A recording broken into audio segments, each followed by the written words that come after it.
Que a graça e a paz de Jesus Cristo seja com sua vida e com sua casa.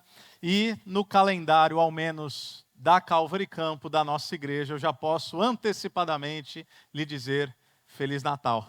Que Deus abençoe profundamente a sua vida, que Deus abençoe sua família, que Deus possa permitir que seus sonhos se realizem, claro, desde que esses sonhos estejam alinhados com os sonhos do coração do nosso próprio Deus.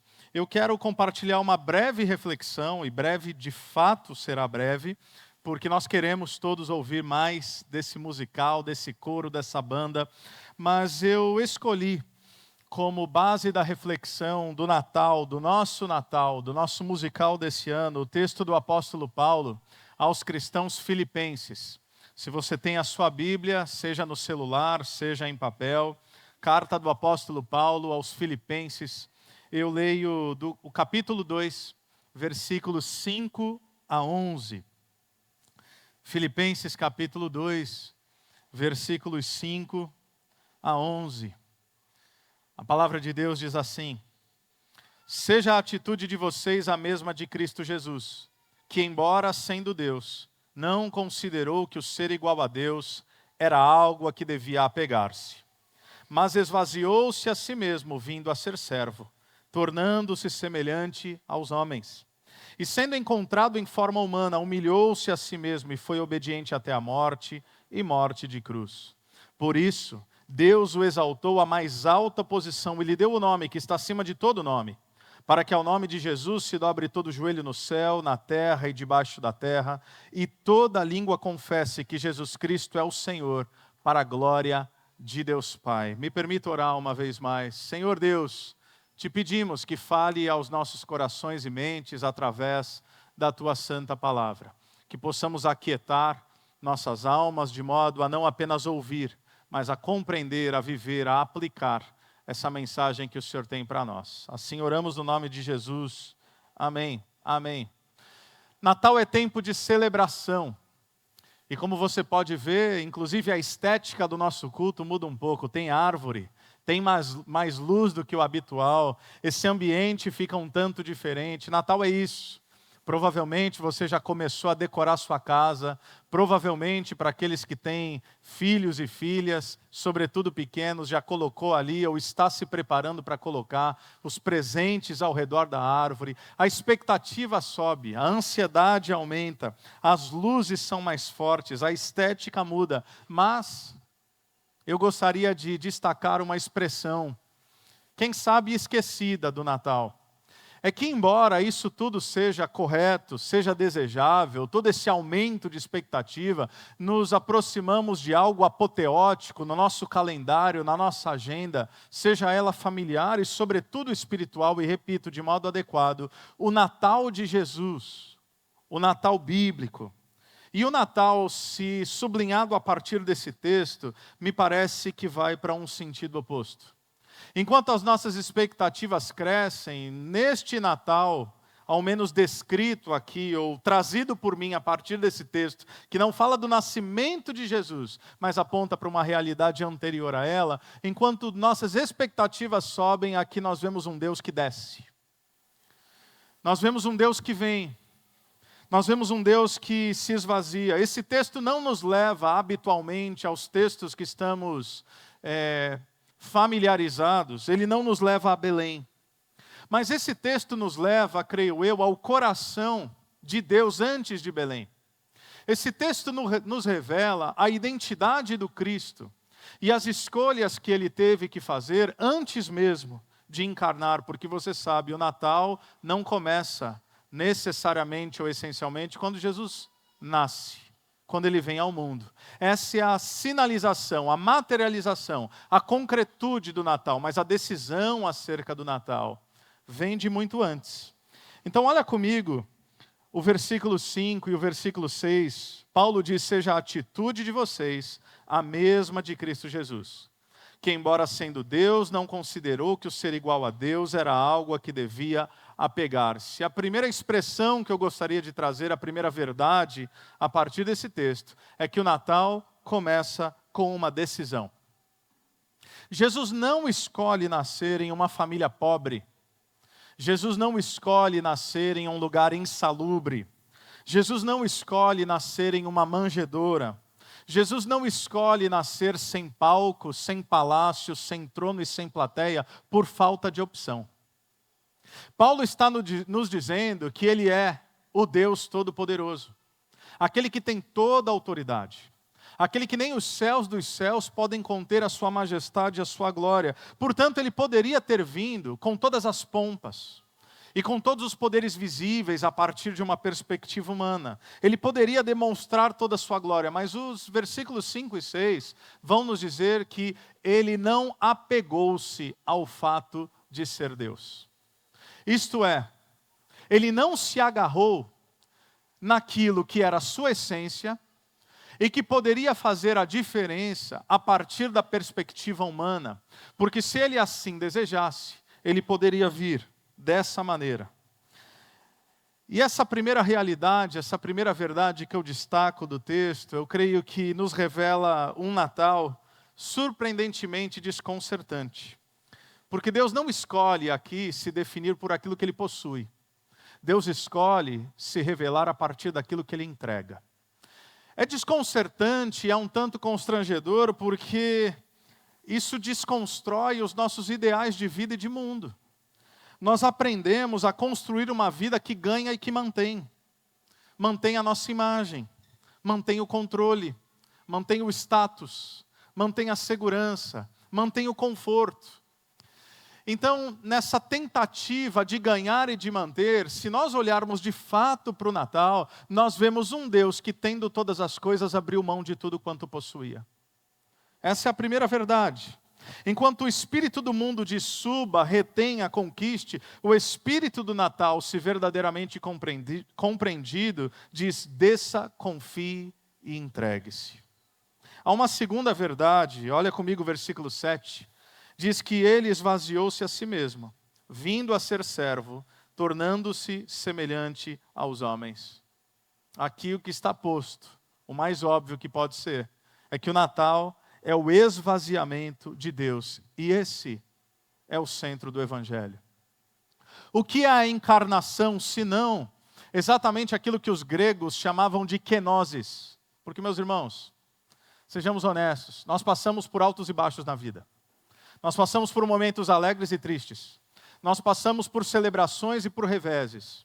E você sabe que ninguém intencionalmente busca uma situação inferior àquela que já era conquistada, ou aquela que já havia sido conquistada.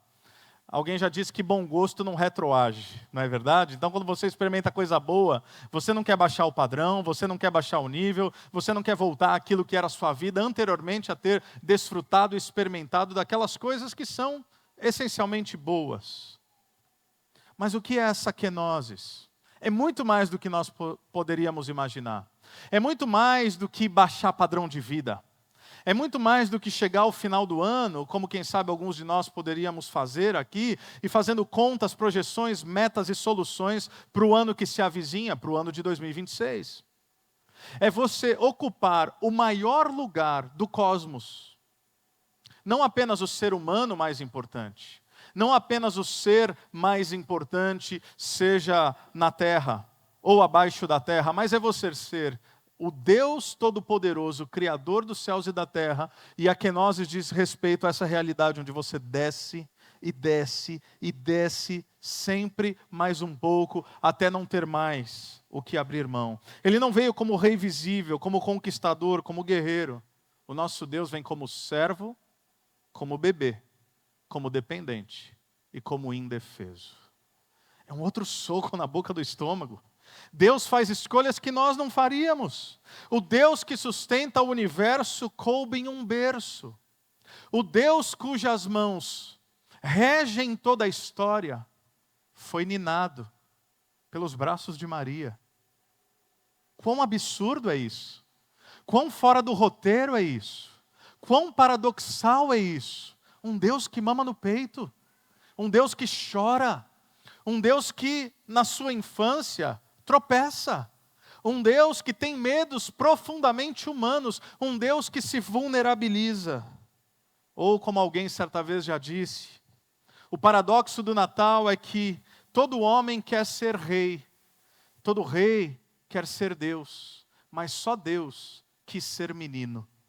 Essa é a beleza do Evangelho de Jesus Cristo. E essa é uma outra desconstrução que o Natal faz diante das nossas expectativas religiosas, porque nós projetamos muitas vezes um Deus que resolva tudo sem maiores problemas, que resolva tudo sem que tenhamos que passar por adversidades.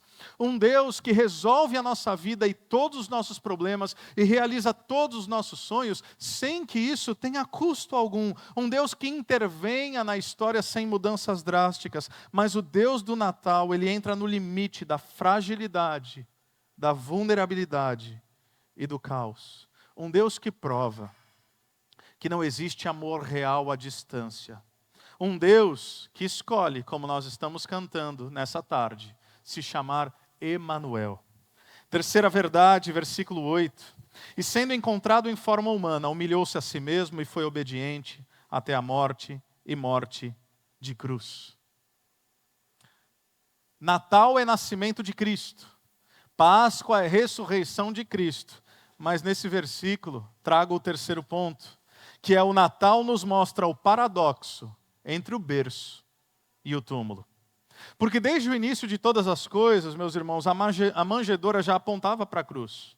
O nascimento desse Deus menino já carregava em si a necessidade do sacrifício. Olha o que o apóstolo Pedro vai dizer na sua primeira carta, capítulo 1, versículos 18 a 20. Pois vocês sabem, preste atenção, que vocês não foram comprados por coisas perecíveis como prata ou ouro, onde vocês foram redimidos das suas maneiras vazias de viver, que lhes foi transmitida por seus antepassados, mas pelo precioso sangue de Cristo, como o de um cordeiro, sem mancha e sem defeito, conhecido, algumas versões dizem imolado, sacrificado, entregue, morto, antes da criação do mundo, e revelado nesses últimos tempos em favor de vocês. Jesus não veio apenas para nascer e trazer alegria aos homens, embora isso seja a mais profunda verdade. Jesus veio ao mundo para obedecer até as últimas consequências. Então nosso Deus é um Deus que intervém. Nosso Deus é um Deus que se esvazia. E nosso Deus é um Deus que na pessoa do Filho escolhe obedecer à vontade do Pai. Abrindo mão das suas próprias vontades, por exemplo, no momento do jardim do Getsemane, na sua profunda angústia, onde ele suou gotas de sangue, ele orou: Pai, se possível, afaste de mim esse cálice, contudo, não seja feita a minha, mas a tua vontade seja feita. O Natal é, sem dúvida, tempo de alegria. O Natal é tempo de celebração. Mas o Natal é tempo de lembrança de que o verdadeiro amor tem custo, de que obediência envolve abnegação e de que redenção passa pela renúncia. Não existe esperança para a humanidade sem Natal, mas não existe Natal sem cruz. É isso que esse texto está dizendo. Ele foi obediente até a morte. Como assim? Nascimento e morte. Como assim? Alegria e tristeza. Como assim? Vitória na encarnação e aparente derrota na cruz. Esse é o paradoxo da nossa salvação. O maior amor de todo o universo com a maior angústia que nenhum de nós jamais seríamos capazes de experimentar. E por fim, versículos 9 a 11, o Natal também nos lembra da descida que gera exaltação. Olha o que o texto diz. Por isso Deus o exaltou à mais alta posição. Ele deu o nome que está acima de todo nome, para que ao nome de Jesus se dobre todo joelho, no céu, na terra e debaixo da terra. E toda língua confesse que Jesus Cristo é o Senhor, para a glória de Deus Pai. A lógica do reino, e a essa altura você já deve ter percebido, é a lógica às avessas. No reino de Deus, o soberbo não é valorizado, ele é abatido. No reino de Deus, o humilde não é negligenciado, ele é exaltado. No reino de Deus, o menor se torna o maior, porque o maior é aquele que aprendeu a servir a todos. Jesus nos deu o exemplo.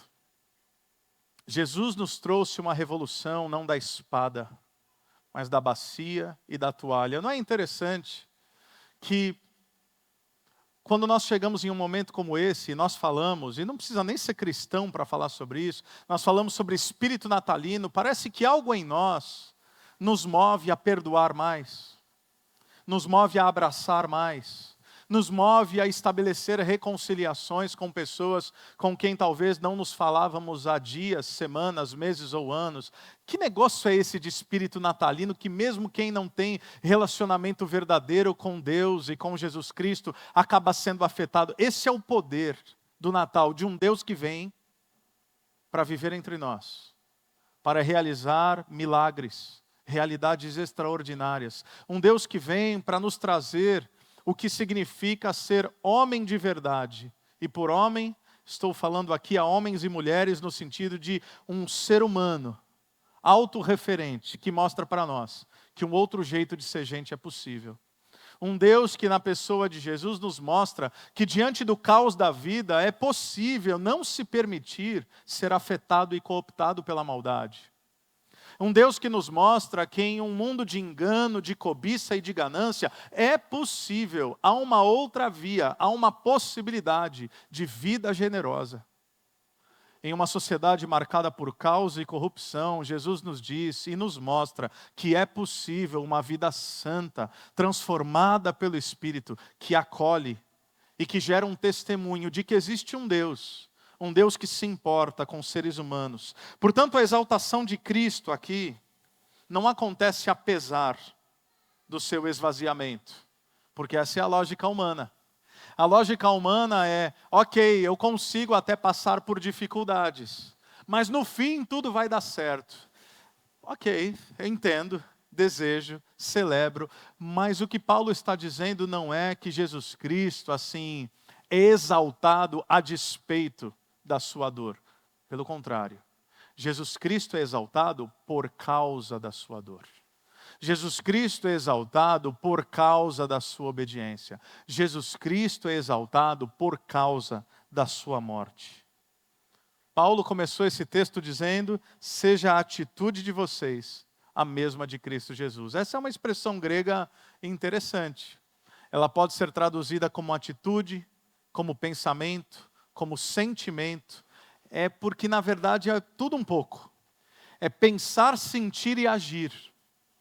Palavra grega frônesis, essa ideia de alguém que tem a sua mente transformada, que tem os seus sentimentos e emoções afetadas e que agora decide efetivamente caminhar de acordo com aquilo que pensou e sentiu. Ou seja, encerro dizendo que o Natal, esse espírito tão maravilhoso que nos toma, não é algo apenas para ser admirado.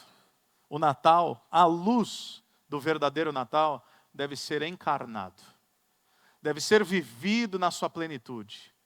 Não admirado como um conceito bonito, como quem olha de longe, mas encarnado como quem desfruta das suas realidades mais viscerais, tais como vistas em Cristo. Portanto, a pergunta final hoje não é, você gosta do Natal? A pergunta final não é, você se emociona com o Natal? A pergunta que eu gostaria de deixá-los nesse fim de tarde é que tipo de vida nasce em nós quando Cristo passa a habitar nas nossas vidas? Que tipo de gente a gente se torna quando Jesus se torna Senhor da nossa história? Que tipo de ser humano passamos a ser quando Jesus nos visita com o seu amor, com sua graça, com sua misericórdia, mesmo em meio às dores? Talvez o Natal hoje seja Jesus me chamando e te chamando a abrir mão do medo, a abrir mão da ansiedade, a abrir mão do controle, simplesmente confiar, a escolher obedecer quando obedecer me assusta, a escolher caminhar quando isso me custa, a amar e perdoar, mesmo aqueles que aparentemente não merecem. Porque o milagre maior do Natal, meus irmãos, não é Deus se tornar homem. O milagre verdadeiro do Natal é homens e mulheres se tornarem mais parecidos com Jesus. Que o Senhor possa transformar, hoje e sempre, as nossas vidas, segundo a sua imagem, segundo a sua semelhança. Que possamos nos esvaziar, não como perda, mas nos esvaziarmos, para que sejamos cheios do Espírito Santo de Deus. O Deus que veio, viveu, morreu, ressuscitou, está vivo, em breve voltará. Que Deus te abençoe.